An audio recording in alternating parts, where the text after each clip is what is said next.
Ya le fui contando de manera muy breve cómo el partido hegemónico mexicano, el Partido Revolucionario Institucional, poco a poco fue perdiendo el control de algunos aspectos de la vida social y política mexicana y tuvo que abrirse a elecciones cada vez más competidas, a elecciones cada vez más libres, a elecciones cada vez más creíbles, a la existencia y coexistencia de partidos políticos de oposición, a perder el Congreso de la Unión, el control mayoritario del Congreso de la Unión por la vía electoral, perder la Ciudad de México en 1997, que la ganaría, usted se recuerda, Cuauhtémoc Cárdenas sería el primer jefe de gobierno electo de la capital, y así de esta manera se fue reduciendo el poder del partido gobernante, se fue fortaleciendo el principio de la separación de los poderes, y celebramos en México la llegada de la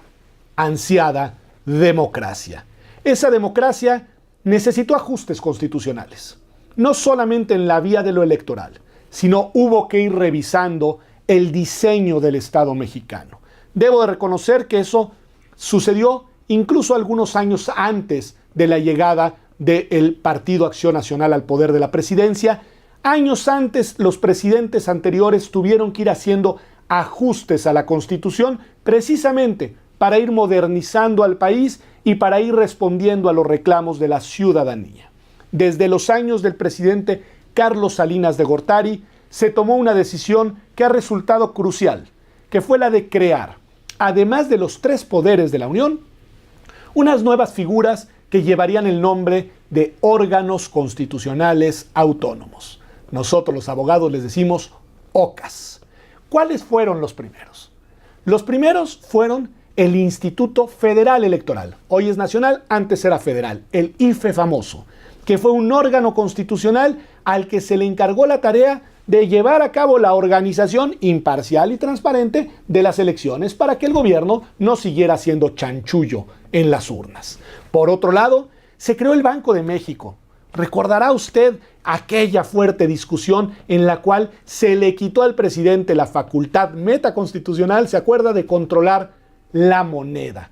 Se dio el control monetario para garantizar la estabilidad del valor de la moneda y evitar las grandes crisis de inflación que habíamos vivido, a un órgano distinto al Poder Ejecutivo, a un banco central, a un banco que tendría el poder de decidir, dijera lo que dijera el presidente, sobre la voluntad del presidente en materia monetaria. Y uno importantísimo, la Comisión Nacional de los Derechos Humanos. Una institución que también tendría autonomía constitucional y que tendría la enorme finalidad que todavía hoy, o quizá hoy más que nunca es urgente, de brindar protección, garantía a los derechos humanos de las personas en el país. De esta manera, el Estado fue cambiando su rostro. Ya no solo los tres poderes tradicionales cada vez más activos, sino también órganos constitucionales autónomos. Déjeme le hablo de uno de los poderes que no he hablado mucho, el Poder Judicial. También el Poder Judicial en esos mismos años, concretamente en 1994-95, se reforzó de manera muy significativa, sobre todo en su cabeza. La Suprema Corte de Justicia de la Nación se convirtió en eso que los abogados llamamos un tribunal constitucional. Lo que quiere decir es que se aumentó su capacidad para controlar a los otros poderes. Es decir, se reforzó a los jueces como escudos, como garantes de los derechos de las personas. Fíjese bien ya el escenario. Es un escenario mucho más parecido al de un Estado constitucional. Tienes un poder legislativo ya plural, ya activo y ya contrapeseando al poder ejecutivo. Tienes un presidente con poderes cada vez más acotados. Fue perdiendo sus facultades metaconstitucionales. Tienes un poder judicial que tiene más autonomía y que tiene más poderes. Y tienes además órganos constitucionales autónomos, en aquel momento 3, que también sirven como contrapesos de poder.